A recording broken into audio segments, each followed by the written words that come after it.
शुरू कीजिए।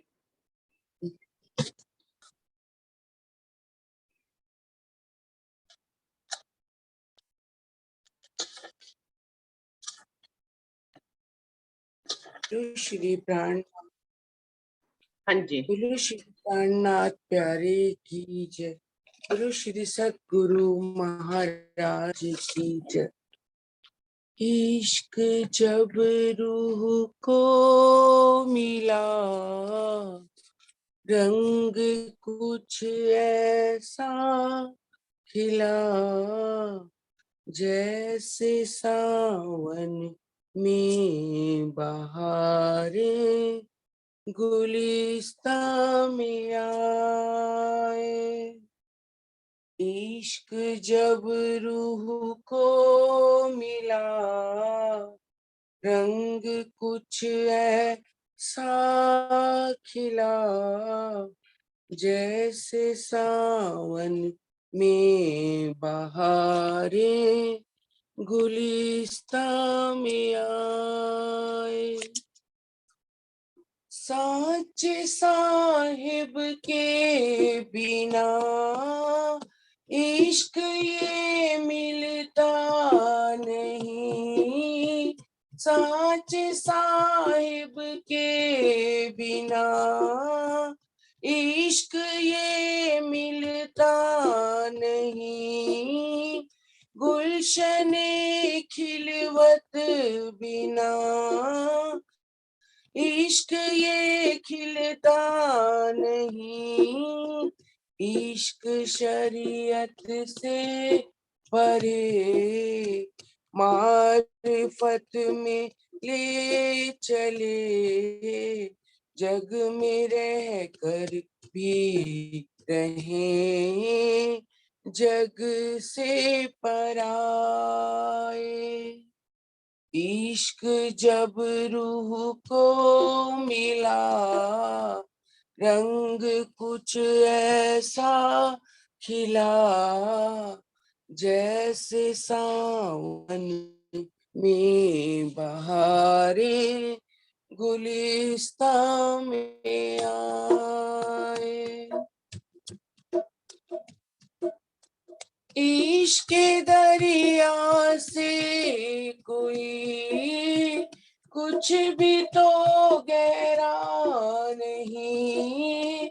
इश्क दरिया से कोई कुछ भी तो गहरा नहीं।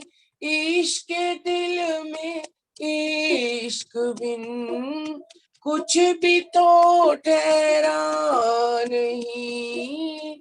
इश्क दिल में इश्क बिन कुछ भी तो ठहरा नहीं। दुनिया ये बेनूर है, इश्क से बेसबूर है। इश्क आया है कहाँ से जान न पाए। इश्क जब रूह को मिला, रंग कुछ ऐसा खिला, जैसे सावन में बहारें गुलिस्तां में आए। आशिकों के वास्ते ये खुदाई है। आशिकों के वास्ते ये खुदाई है शफा। ये सकूने दिल है और ये ही तो इश्क़े दवा। ये सकूने दिल है और ये ही तो इश्क़े दवा। इश्क ही हबीब है, इश्क ही तबीब है, इश्क है तो आप ही हो, हक दिल से आए। इश्क जब रूह को मिला, रंग कुछ ऐसा खिला, जैसे सावन में बहारें गुलिस्तां में आए।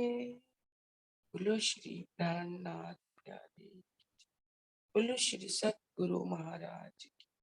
सब सुंदर साथ जी को भी प्रणाम जी, रुचि दीदी। प्रणाम जी, धन्यवाद दीदी। जी का शुक्र। शुरू करते हैं सुंदर साथ जी।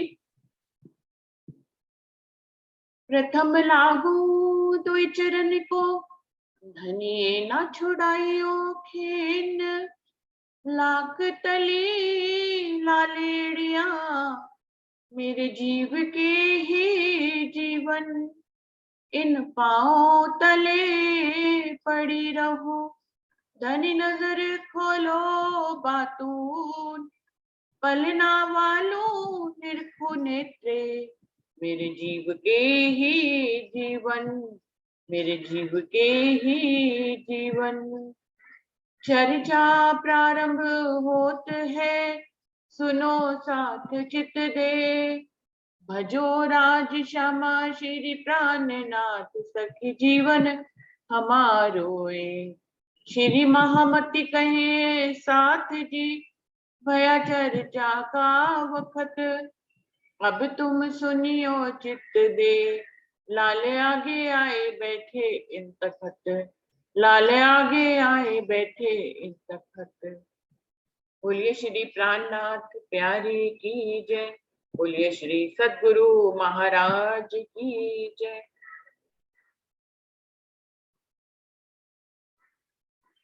सुंदर साथ जी, बीतक साबाणी में अष्टपहर की सेवा पूजा चल रही है और 6 से 9 और 9 से 12 का यानी कि दूसरा पहर चल रहा है, जिसकी 76 चौपाई हो गई है।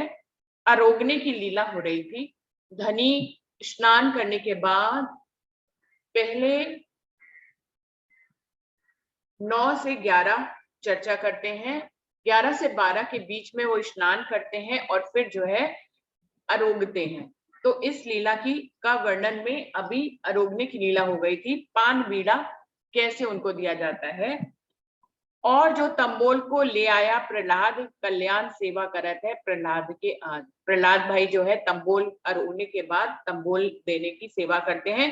प्रहलाद भाई से पहले इस सेवा को कल्याण भाई किया करते थे। प्रहलाद के समर्पित रहत है संपत, प्रहलाद के शामिल रहत है संपत, तंबोल सेवा में नहीं करत है नित। प्रहलाद भाई के साथ संपत भाई भी इस सेवा में शामिल रहते हैं, तंबोल देने की सेवा में। पान पोछने को काढ़त लगाए, काथो चूना जुगत, लवंग जावित्री जायफल श्री बाई जी बनावत। अब पान देने से पहले पान बीड़ा बनाया भी जाता है।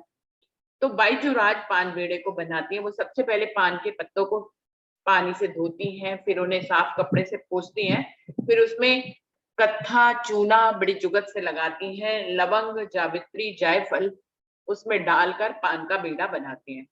कपूरदानी राखत है एजो मुकुंदास, अर्गावनी बीड़ी मिने मोमिन है खास। मुकुंदास जी जो है परमधाम के खास मोमिन है। जब शिरजी साहिब जी को पान बीड़ा आरोगने के लिए दिया जाता है तो वो साथ में कपूर भी प्रस्तुत करते हैं, खाने वाला कपूर होता है। बीड़ी वाले श्री बाई जी देत राज के हाथ, लौंग इलायची देते हैं इन बीड़ी के साथ।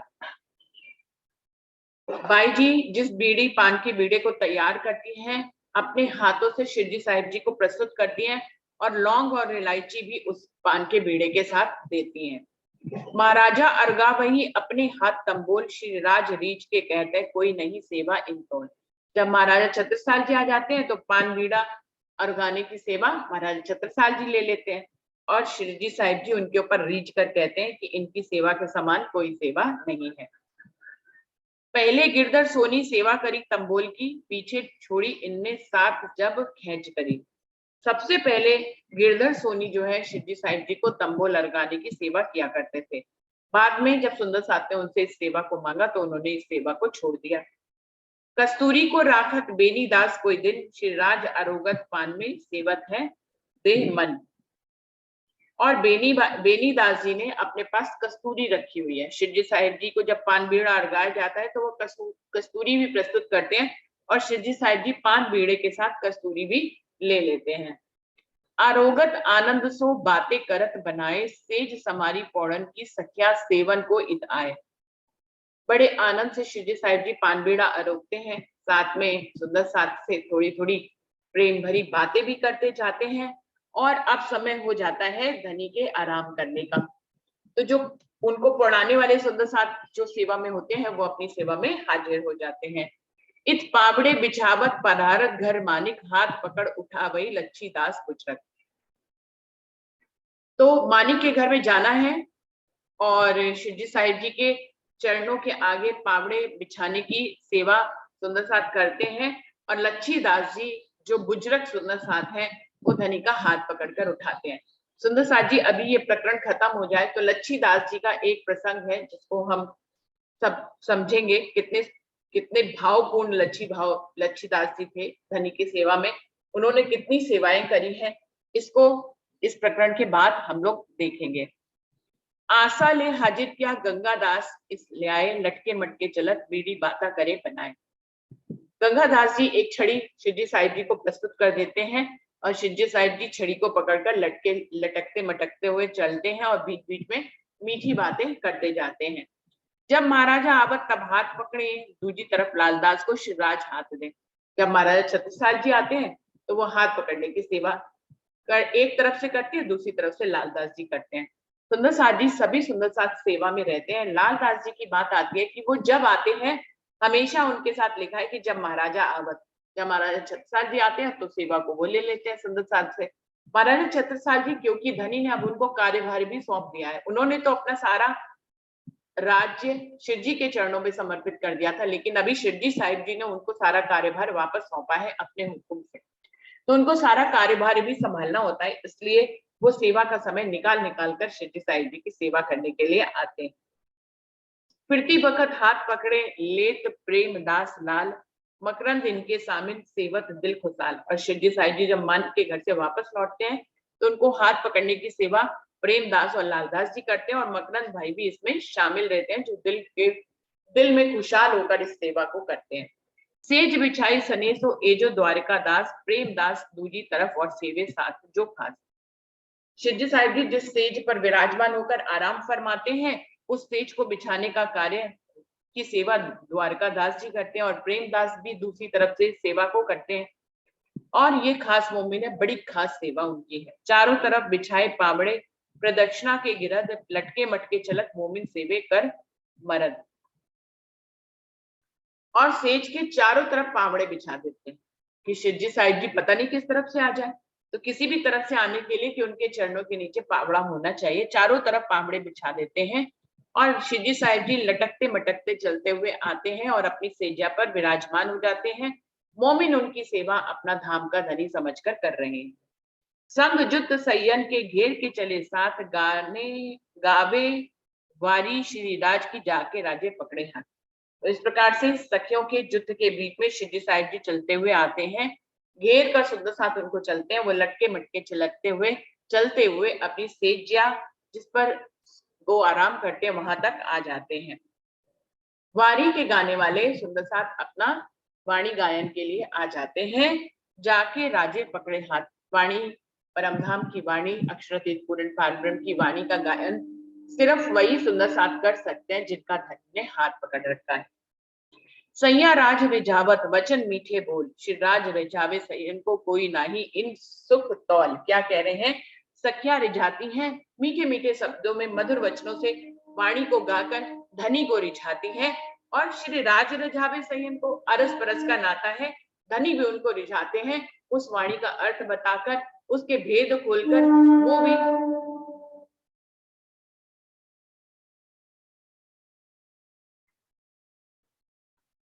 धनी भी अपने मोमिनों को रिझाते हैं। वो वाणी की चौपाइयों के अर्थ खोलते हैं, उनके भेद खोलते हैं और अपने सुंदर साथ को परम धाम की चितवन कराकर वो भी उनको रिझाते हैं और उनको सुख देते हैं।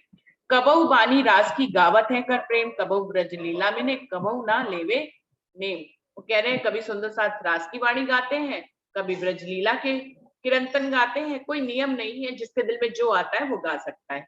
कबहु अरस अजीब को गावत ले देकर चित्त शिवराज रीज के तिन पर बहुत करत है। और कभी कभी तो अर्श परमधाम की वाणी को गाते हैं जो जो चौपाइयों में उतरी हुई होती है। श्री राज रीच के तिन पर बहुत करत है, राजी महाराज उनके ऊपर बहुत ही रीच जाते हैं कि देखो परमधाम के मोमिन कैसे अर्श की वाणी को मधुर स्वरों में गा रहे हैं। बाई जी के गादी तक ये सेवा करती ए राज आरोग पलंग बैठत आगे आवे धरने के। बाई जी राज की क्या सेवा है?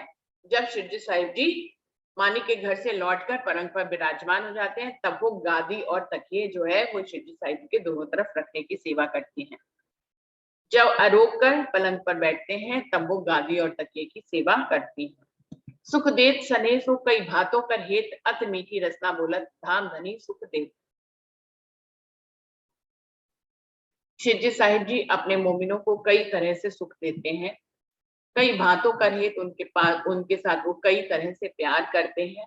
अत मीठी रसना बोलत अपने मीठे शब्दों में परमधाम की चितवनी कराते हैं, अपने मीठे शब्दों से चौपाइयों के भेद खोलते हैं, अपने मीठे शब्दों से धाम धनी के स्वरूप और श्रृंगार का वर्णन करते हैं। तो धाम धनी सुख देते, इस प्रकार से धाम धनी अपने अखंड के सुख अपने मोमिनों को देते हैं। इन समय सने की कहा लो कहो ए सुख ए जो सैया जान ही कहो न जाए मुख। लालदास जी कह रहे हैं इस समय जो प्रेम उत्पन्न होता है धनी और सखियों के बीच में, उसके सुख का वर्णन किया ही नहीं जा सकता। वो जो लज्जत परमधाम के मोमिन धनी के ही मुखार बिंद से सुनकर सारे वर्णन का जो लज्जत लेते हैं उस सुख का वर्णन यहाँ पर नहीं हो सकता है। ये जो सैया जाने कहो न जाए मुख, वो कह रहे हैं लालदास जी इसको सिर्फ वही सखिया जानती है जिन्होंने इस सुख को लिया हुआ है, जिन्होंने ये प्याले पिए हुए हैं। मैं तो अपने मुख से उस सुख का वर्णन भी नहीं कर पा रहा हूं। सेज सुरंगी नूर की अति प्यारी भरी नूर, इन सेवा के लवाज में क्यों कर कहूं जबूर। जो शैया है शिवजी साहिब जी की, नूर की भरी हुई अति सुंदर लाल रंग की सैया है। बहुत प्यार से सुंदर साथ ने इसको अपने प्यार के नूर से इस शैया अपने प्यार के नूर को इस शैया में भरा है। बड़े प्रेम से उन्होंने ये सैया सजाई है। धनी के विश्राम के लिए सुंदर साथ का प्रेम इसमें इसके जर्रे जर्रे में भरा हुआ है, जिस पर धनी विश्राम कर रहे हैं। कहने को वो शैया है पर वो अपने सुंदर साथ के प्रेम के भावों के ऊपर आराम कर रहे हैं, ऐसा समझना चाहिए।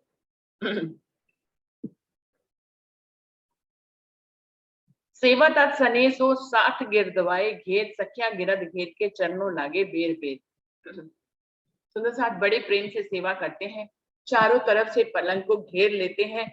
जो सखियां चारों तरफ रहती हैं, कभी दाएं से कभी बाएं से, सुंदर साथ सब मिलकर शिवजी साहिब जी के चरण दबाने की सेवा करते हैं और बार बार इस सेवा को करते हैं। आज दबा लिए कल फिर दबाएंगे, परसों फिर दबाएंगे, और किसी ने ये सेवा मांगी तो प्रेम पूर्वक उसको इस सेवा को दे भी देंगे। लटके मटके चलत आए विराजे पलंग, चरणों लाख पीछे फिरी शिव जी की अर्धांग। लटकते मटकती हुई चाल से चलकर शिवजी साहिब जी आकर पलंग पर विराजमान हो जाते हैं और शिव जी बाई जुरात सबसे पहले शिवजी साहिब जी को चरणों में प्रणाम करती हैं और अपने कोठा मंदिर में चली जाती हैं। इत दोई पहर पूरन भय हुआ तीसरे का अमल, जब तिनकी बीतक कह तो सुनियो सेवा की विध तब। लालदास जी कहते हैं यहाँ पर 2 पहर यानी कि 6 से 9 और 9 से 12 ये 2 पहर पूरे हो जाते हैं। अब 12 से 3 का तीसरा पहर शुरू हो जाता है। उसमें सुंदर साथ उनकी कैसी सेवा करते हैं अब मैं उसका वर्णन करने जा रहा हूं। श्री महाराजा महमत कहे साथ जी ए बात बड़ी बुजरक, एक जरा मैं ना कह सकूं लाल कया गचे माफक। महामती जी कह रहे हैं मेरे प्यारे सुंदर साथ जी, ये बात बहुत बुजुर्ग है। धनी के प्रेम की बात, सखियों से जो उनका प्रेम है, जो स्नेह है, वो दुनिया में समझा नहीं जा सकता। फिर भी उन्होंने इस प्रेम की लीला को यहाँ पर अष्टपहर की सेवा पूजा में प्रकट किया है। एक जरा मैं ना कह सकूं लाल गया गजे माफक। लालदास जी कहते हैं मैं तो इसका एक अंश मात्र भी कहने में समर्थ नहीं था।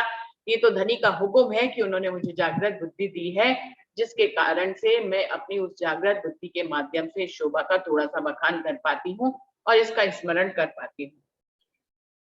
तो इस प्रकार से यहाँ पर ये दूसरा पहर पूरा हुआ। प्रकरण 65 है, चौपाई 3895। अभी हम लोगों ने लच्छीदास जी का नाम सुना, जिसके लिए लिखा था कि लच्छीदास बहुत ही बुजुर्ग सुंदर साथ हैं। बीते साहब की अष्टपैद की सेवा पूजा में 2-3 जगह उनका नाम आता है। सुंदर साथ जी हम सभी जानते हैं कि गुम्मट जी के पीछे लच्छीदास जी का, पिछले वाले दरवाजे में लच्छीदास जी का कड़ा लटका हुआ है, जिसको सुंदर साथ जी धोकर यदि जो है पानी को स्टोर कर लिया जाए और उसको रोज थोड़ा थोड़ा पिया जाए, तो यदि किसी के तन में किसी भी प्रकार की बीमारी हो तो वो धीरे धीरे ठीक होने लग जाती है। ये उस कड़े में शफकत बरकत है। इसके पीछे असली में बात क्या है कि ये कैसे हुआ कि लच्छीदास जी के कड़े में इतनी शफकत बरकत आई। लच्छीदास जी के पास कुछ अशरफियां थी, काफी अमीर सुंदर साथ में से एक थे। तो शिवजी साहिब जी की सेवा में शामिल रहते थे। अब माया में तो रहते नहीं थे, तो माया में तो पैसा धन खर्च नहीं होता था। तो सोचते थे कि मैं अपना धन कहाँ खर्च करूं। तो शिवजी साहिब जी को रोज कहा करते थे कि मैं आपका स्थान सोने का बनाना चाहता हूँ, मैं आपके लिए एक मंदिर बनाना चाहता हूँ जो कि सोने का हो। शिवजी साहिब जी रोज उनकी बात को सुनते और आगे बढ़ जाते, इस पे कोई ध्यान नहीं देते थे। लेकिन लच्छीदास जी अपनी इस बात को रोज रोज धनी के सामने रखा करते थे कि मेरी मन की इच्छा है कि मैं आपका सोने का मंदिर बनाऊं। शिवजी साहिब जी ने पहले तो इस बात को टाला, लेकिन लच्छीदास जी जब नहीं माने तो उन्होंने उनको समझाया कि देखो लच्छीदास, प्रेम अलग बात है, लेकिन यदि आप सोने का मंदिर बना के खड़ा कर देंगे पन्ना जी में, तो लोग इसको चमत्कार की तरह देखने आएंगे या फिर लालच में देखने आएंगे कि भाई सोने का मंदिर कैसा लगता है। शायद यहाँ पर उसके लिए चोरी चकारी भी शुरू हुई, क्योंकि सोने का आपने मंदिर बना दिया। तो अक्षरातीत यहाँ पर चमत्कार दिखाने के लिए नहीं आए हैं, कोई भी आड़ि का लीला करने के लिए नहीं आए हैं। चाहते हैं सुंदर साथ अपने भावों से उनसे जुड़े, अपने प्रेम से जुड़े, उसमें किसी भी तरह की धन दौलत की लालसा ना हो। तो वो लच्छीदास जी को ये सारी बात बताकर कि अगर आप सोने का मंदिर बना देंगे तो वो एक दर्शन का मुख्य केंद्र क्यों बन जाएगा, इसलिए नहीं कि यहाँ पर अक्षरातीत पूर्ण पारब्रह्म की वाणी उतरी है, अक्षरातीत गुम्मट जी में नीचे विराजमान है, इस भावों से सुंदर साथ नहीं आएंगे, बल्कि वो सोने का मंदिर देखने के लिए आएंगे। तो जो उद्देश्य धनी का है वो पूरा नहीं होने पाएगा। तो ये बात यहीं की यहीं रह गई। लेकिन कुछ दिन 10-15 दिन पढ़ते हैं तो लच्छीदास जी, क्या होता है कि शिवजी साहिब जी जब उस समय भी जैसे बंगला जी कच्चा बन गया था, गुम्मट जी का भी थोड़ा स्थान निर्धारित हो गया था, ऐसे श्यामा महारानी का मंदिर, धनी देवचंद जी का मंदिर जो आज जिस जगह पे है उस जगह की वो महाराजा छत्रसाल जी की सारी जगह थी, तो उसको भी कुछ कुछ निर्माण कार्य में शुरू हो गया था कि यहाँ पर ऐसे ऐसे मंदिर बनाए जाएंगे। तो शिवजी साहिब जी एक बार महारानी जी के मंदिर की तरफ जा रहे होते हैं कार्यकाल देखने की, भाई कितना प्रगति पे चल रहा है। लच्छीदास उनके साथ होते हैं। अब लच्छीदास जी चलते चलते फिर से ये प्रसंग छेड़ देते हैं कि मैं आपका मंदिर तो सोने का बनवाना चाहता हूँ। अभी जबकि धनी ने उनकी आंखें खोल ली हैं, लेकिन वो फिर भी मान नहीं रहे हैं, क्योंकि उनके पास तो अशर्फियां हैं और वो सोच रहे हैं कि मैं अपने धन को जो है धनी का सोने का मंदिर बनाने में इस्तेमाल कर दूं। जब वो कई बार छेड़ने समझाने पे भी नहीं समझते हैं और यहाँ पर लच्छीदास जी उनसे फिर से ये जिक्र कर देते हैं कि मैं तो सोने का मंदिर बनाना चाहता हूँ। शिवजी साहिब जी उनकी इस बात पर कि ये तो मेरे समझाने से मान ही नहीं रहे हैं, तो वो कहते हैं अच्छा दिखाओ तुम्हारे हाथ में अशर्फियां कहाँ है। जैसे ही लच्छीदास जी अपने हाथ की अशर्फियां दिखाते हैं, शिवजी साहिब जी उन अशर्फियों को ले देते हैं और जोर से फेंक देते हैं। तो महारानी जी के मंदिर के बाहर आज भी जो कुंड है, उसी कुंड में पानी में शिवजी साहिब जी उन अशर्फियों को फेंक देते हैं और कहते हैं लच्छीदास जी से कि जाओ तुम्हारी अशर्फियां पड़ी हैं, जाके लेके आओ वहां से। उनकी इस लीला का मतलब लच्छीदास जी समझ नहीं पाते हैं और वो अशर्फियां लेने के लिए कुंड में नीचे की तरफ जाते हैं। जैसे ही अशर्फियां लेने के लिए लच्छीदास जी कुंड में उतरते हैं तो क्या देखते हैं, पूरा कुंड अशर्फियों से ही भरा हुआ है। लच्छीदास जी को ये बात समझ में आ जाती है कि उनके पास धन दौलत है और वो उससे सोने का मंदिर बनवाना चाहते हैं। ये तो अक्षरातीत पूर्ण पार ब्रह्म है। अगर वो अपना मंदिर सोने का बनवाना चाहते तो उनके पास किसी भी चीज की कमी नहीं। हजारों लाखों अशर्फियां कुंड में पड़ी हुई होती है। लच्छीदास जी अपनी अशर्फी उसमें से ढूंढ ही नहीं पाते कि मेरी कौन सी है।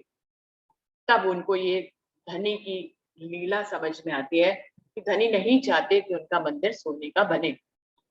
क्यों सोने का मंदिर बनाए? धनी तो इतने समर्थवान है, वो अपना मंदिर स्वयं ही सोने का बनवा सकते हैं। उनको किसी तरह की धन दौलत की कमी थोड़ी ना है। जिसके ऊपर धनी मेहरबान है उसको किस चीज की कमी?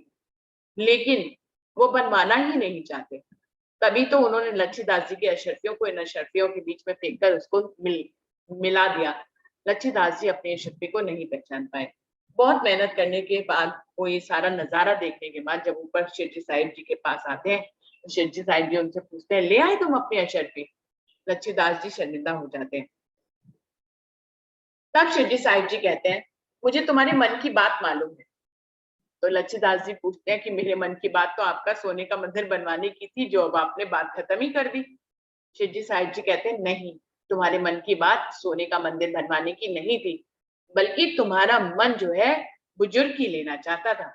वो चाहता था कि तुम इस दुनिया से चले जाओ, लेकिन तुम्हारा नाम जो है दुनिया में तुम्हारे जाने के बाद बरसों बरस तक वो रोशन रहे। जब तक ये धरती रहे तब तक तुम्हारा नाम भी रोशन रहे।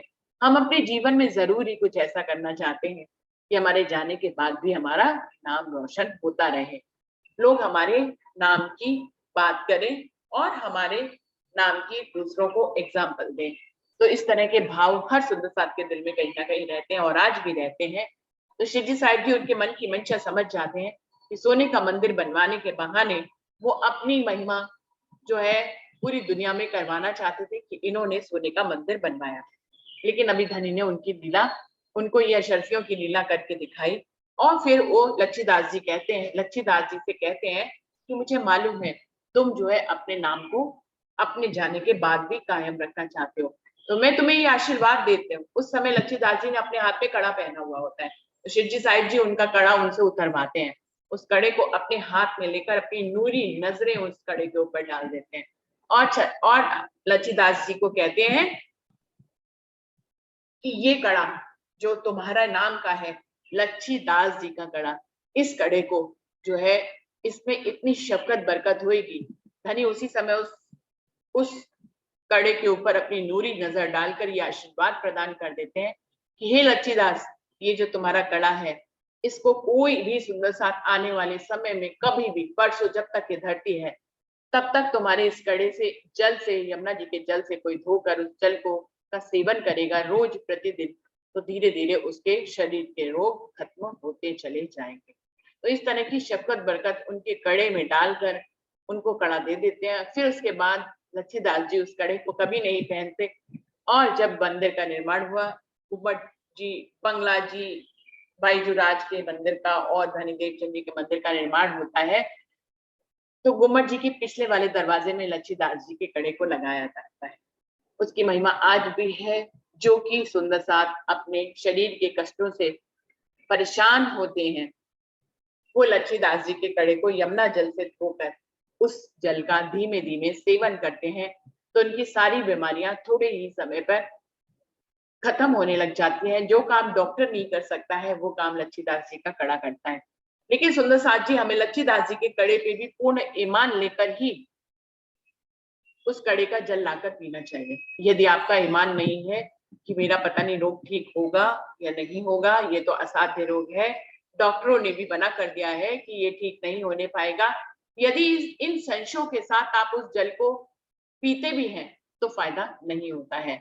हमेशा से कहा गया है कि ईमान कर विश्वास करके दौड़ती जो तारतम का फल लेसी सो, कि जो ईमान रखता है धनी के ऊपर और जिसको लच्छीदास जी के इस कड़े के ऊपर ईमान है कि जिसमें शफकत बरकत तो मेरे धनी ने डाली है, उस हिसाब से इस भावों के, इस ईमान के साथ जो उस कड़े को यमुना जी के जल से धोकर प्रतिदिन सेवन करता है, उसके शरीर के सारे रोग धीरे धीरे खत्म होने लग जाते हैं। तो सुंदर साथ जी इस तरह से लच्छीदास जी की महिमा आज तक ब्रह्मांड में है। हम भी और हर सुंदर साथ लच्छीदास जी के इस कड़े को पहचानता है। बाकी भी घुबट जी में तो चारों तरफ ही दरवाजे हैं और सब दरवाजों पे जो है वो दरवाजों को खोलने के लिए कड़े लगे ही हुए हैं, लेकिन शफकत बरकत सिर्फ पश्चिम वाले दरवाजे में, जो जिधर लाल दास जी की गुमटी है उस तरफ जो दरवाजा खुलता है, उधर जो लच्छीदास जी का कड़ा है, उस कड़े की महिमा इतनी अधिक है। और आज भी सुंदर साथ पाठ करते हैं तो वहीं पीछे बैठकर पाठ करते हैं, और सुंदर साथ जी अपनी अपने शरीर के रोग मुक्ति के लिए सुंदर साथ जो है यमुना जी से धोकर लच्छीदास जी के कड़े को अपना जल जो है बरसों बरस चलाने के लिए अपने शहरों तक में लाते हैं। तो इस प्रकार से सुंदर साथ जी लच्छीदास जी की महिमा धनी ने अखंड कायम कर दी। अखंड योग माया के ब्रह्मांड में तो अखंड होगी, पर आत्म में तो हम जागेंगे ही जागेंगे। इस काल माया के ब्रह्मांड में भी लच्छीदास जी को नाम को धनी ने इस प्रकार से रोशन कर दिया। और आज हम सब सुंदर साथ जो है लच्छीदास जी को इसी रूप में जानते हैं कि उनका कड़ा जो है वो बीमारियों को दूर करता है। तो सुंदर साथ जी, ये था लच्छीदास जी का प्रसंग जो मुझे पन्ना जी से पता लगा था। इसका बीतक में कहीं पे भी वर्णन नहीं है, लेकिन ये कोई भी बात है, ये प्रमाण इसके लिए नहीं होता है। लेकिन जो हमारे पूर्वज सुंदर साथ हैं पन्ना के, जो अपने माता पिता से ये सुनते हैं और फिर वो उनके माता पिता ने अपने माता पिता से ये प्रसंग सुने हैं, तो 450 साढ़े 400 वर्षों से ये प्रसंग सुनाए जा रहे हैं। इनका वर्णन बीतक में नहीं है, लेकिन ये प्रसंग सुनाए जाते हैं और उसी से हमारे विश्वास और ईमान को की बढ़ोतरी होती है कि किस प्रकार से धनी ने अपनी प्यारी अंगना के नाम को रोशन करने के लिए उनके कड़ों को, उसके कड़े को इतनी बड़ी महिमा दी है। तो सुंदर साथ जी, ये था लच्छीदास जी का प्रसंग। अभी चौपाई को दोहरा लेते हैं क्योंकि समय भी समाप्त होने वाला है और तीसरा पहर हम लोग कर लेंगे। श्री महामती कहे ए साथ जी, ए बात बड़ी बुजुर्ग, एक चरा में ना कह सकूं, लाल कया गजे माफक, लाल कया गजे माफक। बोलिए श्री प्राणनाथ प्यारे की जय, बोलिए श्री सद्गुरु महाराज की जय, सर्व सुंदर साथ की जय। प्रणाम जी, सभी सुंदर साथ जी को प्रेम प्रणाम जी। तो 1 मिनट का प्रणाम समय जी। रह गया है। प्रणाम प्रणाम जी, जी। प्रणाम जी। प्रणाम जी। प्रणाम जी, प्रणाम जी, सुंदर साथ जी प्रणाम जी। प्रणाम जी, सुंदर साथ जी को प्रणाम जी। प्रणाम सुंदर साथ जी। प्रणाम जी। प्रणाम जी, प्रणाम जी दीदी। प्रणाम जी, प्रणाम जी, प्रणाम जी। तो सुंदर साथ जी चलते हैं अपनी दूसरी बैठक की तरफ।